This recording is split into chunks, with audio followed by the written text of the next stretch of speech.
Yes, thank you, Miroslav, very much. Hello and welcome to this seminar. It's nice to meet you all. I'm Aleksandre Asatiani, or Alex. I'm working at the University of Gothenburg, Department of Applied IT Informatics Division. I'm associate professor there. And today I want to present the work, the ongoing work that we have been doing together with Natalia Bergbuk-Lindström and Miroslav Staran. So Natalia and Miroslav have been working on this for quite a while, and I fairly recently, the last sprint, joined the project. But the main idea here, as you can see on the screen, is that to provide a progress on our research on how to succeed with communicating software metrics in the organization. And I would like to present this sort of 5 questions for managers that we think are important to ask based on the research that we have been doing so far. But at the same time, again, as I said, it's research in progress, so we will be pretty happy to hear any reflections or questions that you might have later on. Okay, but the main sort of premise here and idea is that software metrics and metrics in general, measuring and sort of a data-based decision-making and actions have been getting a lot of traction in all areas of the business, really. And there is quite a lot of attention being paid to itself, like how do we measure things, how do we generate various metrics and such. Sorry, could you mute the microphone? Yeah, thank you. If you haven't some disturbance. Yeah. So as I was saying, there is quite a lot of focus on these various aspects of the metrics. But what we wanted here to really highlight is the importance of actually communicating these metrics with the stakeholders that are supposed to use these metrics or somehow be exposed to them. And we gather that that's quite an important issue as well in the overall success of the of metrics and of the data and metrics-based decision making. So overall vision of the project 37 is to understand and improve the communications about and around the metrics in the context specifically of the contemporary software development. And our aim is to provide here the suggestions for enabling sort of effective communication of these metrics, and then hopefully with the effective communication of the metrics and around the metrics, we could then help organizations to actually have better understanding of the metrics that they use and also contribute to the more informed and better decisions and actions. So why is it important, the communication specifically of the metrics? Again, as I mentioned, there is a lot of different aspects here that we can approach. Why communication? Well, overall, communication plays a key role in whatever organizing of the work that we do. The organizing an organization is essentially different people communicating with each other. And metrics is not, as we'll see, the exception from this. It's not just about measuring things and showing people the data and kind of being transparent. It's also how we communicate to each other and how do we organize around these metrics. So here again, another problem is that it's easy, and here maybe in the air quotes, it's easy to measure things today that we have quite a lot of tracking of various processes, and especially in the software development. But it's a lot harder than to actually make use of these measurements and understand them and make others understand why are we measuring, what are we measuring, and what we are supposed to do with these things. So communication again here is a key. Then implementing it as we learned through these multiple sprints in this project and interviewing quite a lot of people, implementing an execution of the software metrics can be quite challenging. And there are, of course, challenges with the technical aspects of it, of how do we measure things, how do we design the metrics, how do they look, where do we get the information, how do we make sure that it's correct and such, but also the human aspects of this, of actually getting people on board with the metrics, making them understand what they mean, and them acting the way that metrics teams or whoever is designing metrics want them to act. So to ensure this, we see as a solution is a successful communication of the metrics and them being very essential.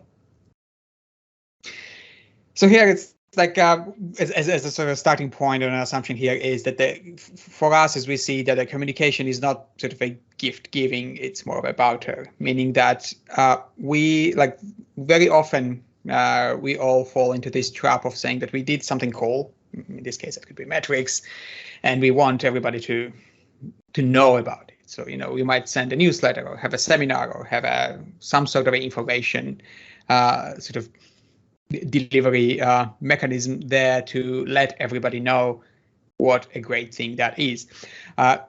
What we forget very often is that there is also like a people on the receiving end, and those people might have their own interpretation of what we are communicating with them, but they also might have opinions about these things that we need to really consider. So I think the communication, we really need to be seeing it more as a very much a two-way street, and as what we receive from this communication is also something that should be going into how we design and how we use the metrics. So kind of this is the mindset that we want to go into with that. And the research question, the bigger research question that perhaps is not going to be answered today on this presentation, but hopefully gradually as a result of this project, is that what are the main bottlenecks in the process of the communication around the metrics and how we can overcome them then in practice. What are those problems that we can solve with communication when it comes to effective use of metrics? A little bit about the methods and participants. We have gathered a fair bit of data in last couple of years or so. We have had so far 38 semi-structured interviews with 3 different companies that have been involved with Software Center, and we have been in this sprint sort of expanding this. This slide is more of up to this sprint, and out of those 38, we interviewed 9 managers, 18 metrics members teams, and 11 other stakeholders. In addition to this, we have been having, especially this spring, a number of different workshops with various companies, and recently we had a cross-company workshop, which was also quite interesting. So we are gathering all this observational and the circumstantial data as well to see how various companies approaching the metrics development and the communication within the development process itself, but also disseminating it to various stakeholders. And the questions that you see have been sort of the questions of various sprints, and this is what we are trying to kind of get to answer. So like first understand what the metrics are, figuring out the choices of the various communication channels, their usefulness, trying to look how to interpret this information, and ultimately, again, what we really want to here achieve is that improve the communication of the metrics and making sure that metrics do what the creators of the metrics want it to do. So it has the desired effect on people's behavior. So for all this, we have so far generated these 5 key questions for the managers. So that's somebody who would be in charge of metrics development, or at least initiating metrics development and use, to ask themselves and the metrics teams to improve their kind of communication game as a part of this process. Questions are quite simple, and I will expand them next, but it's a what question, why question, how question, who question, and when question. So first we have the question of what and what metrics. Now, metrics, again, as I said, it's easy sort of on a technical level, perhaps relatively easy, I would say, to measure things. If we keeping things, tracking them digitally, we can always come up with nice graphs, with nice numbers of various form and shape. But it's the question here is that what is it that we actually want those metrics to say, and how they will be received by the people who will be exposed to these metrics, because metrics can be complex. Terminology surrounding them can be confusing. Again, we can have between the different stakeholders quite a lot of them imbalance or so sort of like in terms of understanding of what different metrics actually mean and what they are supposed to show us. So there is that. Metrics can be quite easy to misunderstand, both of what they mean, but also what they are actually, what sort of action they are supposed to push you towards as somebody who is on the receiving end of it. And there could be some and sometimes a lot of unexpected consequences also of measuring and presenting different things to whether it's a software developers, whether it's management, or whether it's users even of the given software. So managers need to really ask themselves a question of like, what will measuring this and presenting it to the stakeholders, a particular metrics, would mean. So we might be thinking that, okay, if we want to help people prioritize various, for example, activities of the projects, we can tell them that, okay, well, we can show them what are the projects that have been had most of the bugs, or like the most of the bugs have not been resolved for the longest time or whatever. So to kind of increase the urgency of the things that have not been perhaps taken care of. And at that level, that might sound like a good idea, but once we start digging into the context, looking into it deeply, we might want to see, okay, well, what will people feel about it once we share this data with them? Will it actually trigger them to prioritize the things properly, or would it be just an instrument of perhaps anxiety or some undesired behavior? So always need to think about like, what metrics is it that we want to present and actually use. Then the next question is like, why metrics are needed, and here again, on the general level, that might be an easy question to answer, but when we look at it at a metric on metric basis, a single metric itself won't tell us or won't tell the people on the receiving end why they're useful and what exactly to do with them. So we should not really rely on the interpretation of that everybody will interpret it the same way that we do. So we need to really think about, when we are choosing metrics to measure and metrics to present, whether it's to managers or developers, why are we doing it? What kind of reaction do we want to get from these different stakeholders, and then make sure that they will actually understand it the same way that we want them to do. And here, from the literature and from the previous research also, we kind of thought about it and generated a list of what metrics should and should not be here. And I mean, it should be a tool to influence the decision making and put the development into the direction that we would like it to go. It should be an opportunity for, again, improvement and quality control, of course, and it should be and could be the means of control in sort of a positive way of that word, in the sense that it kind of helps you to steer bigger projects or the bigger portfolios, software portfolios, where there might be a lot of things going on. What metrics should not be, and why we should not make the metrics, is that it shouldn't be a tool for sort of blaming or finger pointing or applying the pressure. And sometimes that can be intentional, and that's bad, and you shouldn't do it. But it's also could sometimes be also unintentional. Some of the things that could be sort of conceptualized as a something that would trigger positive competition can instead turn again into perhaps like something that creates quite a negative climate, or pushes people again to blame each other, to blame other teams, or to kind of engage into the activities that we don't necessarily want them to engage, just to improve those metrics, just to avoid this blame. And again, that could be, we could be saying that, well, this is not what we mean as we develop the metrics or as we communicate them, but it really needs to be made clear for the people receiving it, because people tend to, when you show people that, okay, you have so many problems to fix, the automatic reaction, the gut reaction really is to say, well, that's not me, or there are contexts, there are details. So we need to be mindful of this here. Then the third question here is how metrics are communicated. And here, again, we need a strategy. Very often, due to the lack of time, due to the lack of resources, we fall back to the default communication channels or communication tools, where we say that, hey, we made something, let's send a newsletter, or let's make an event of it, perhaps a workshop or a seminar, and that's it. But we really need to actually think, why are we communicating things in a particular ways, and have developed some sort of a strategy, because that also matters, what kind of reactions people will have on how we communicate this.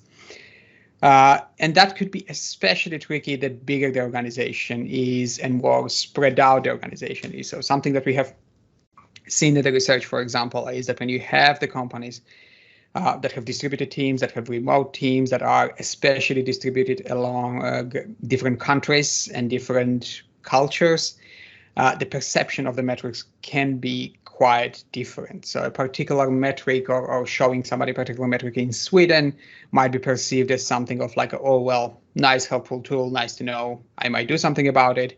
But then you present the same metric in the same way in US or China or wherever it might be, and their interpretation or implications of it, perceived implications of it, could be a lot more severe. And you might want that to be that way, that you kind of giving people urgency, but you might not actually want that. So then you really need to, again, see how it will be communicated and really be really careful about it and have a strategy at the different levels, and considering a lot of different sort of special aspects, again, there, depending on the locations, who these people are, etc.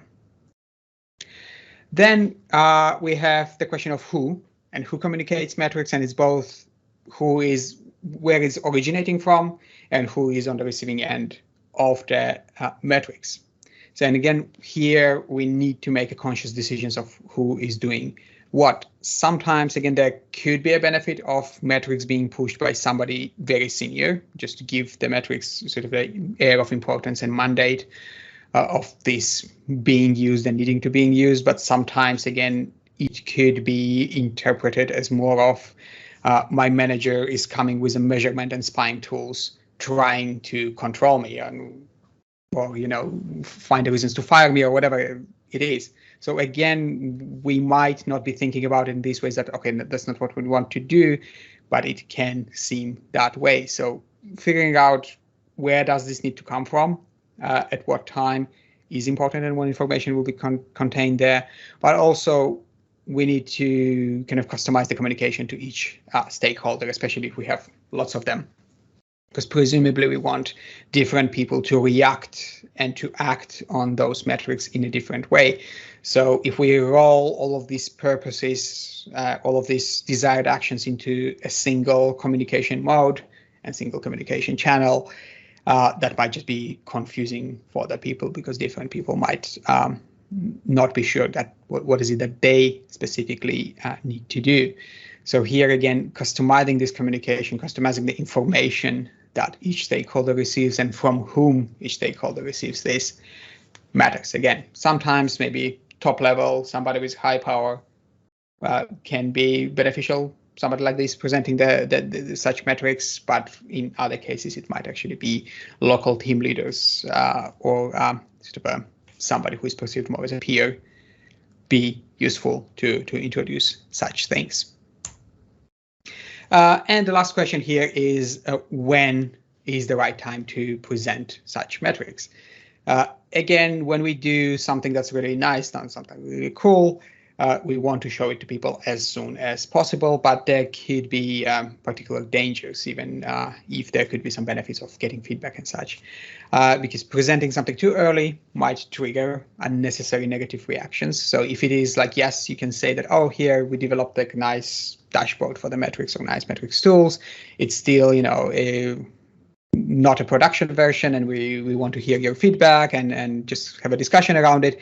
But it actually, if we are not careful here, might trigger really unnecessary negative reactions. People look at it and say that, oh, well, none of this makes sense, and there's a lot of these dangerous currents here that we might be seeing, etc., etc. So like presenting half-baked product, again, depending on whom you're presenting it to, might have negative reactions and really sort of derail the whole initiative, because people will have that first negative impression, and then fixing that can take a lot of time and effort, and might actually be irrecoverable issue.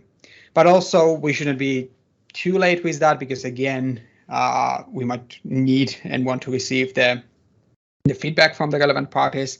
timely, but also presenting it too late might delay the action that we wanted to get out of introducing these metrics, and we might also, in certain contexts, miss that opportunity to actually of momentum of getting the metrics widely adopted, because there could be situations where the climate is really ready, people might be very positively predisposed to it, and if we miss that window, that might again derail the whole initiative.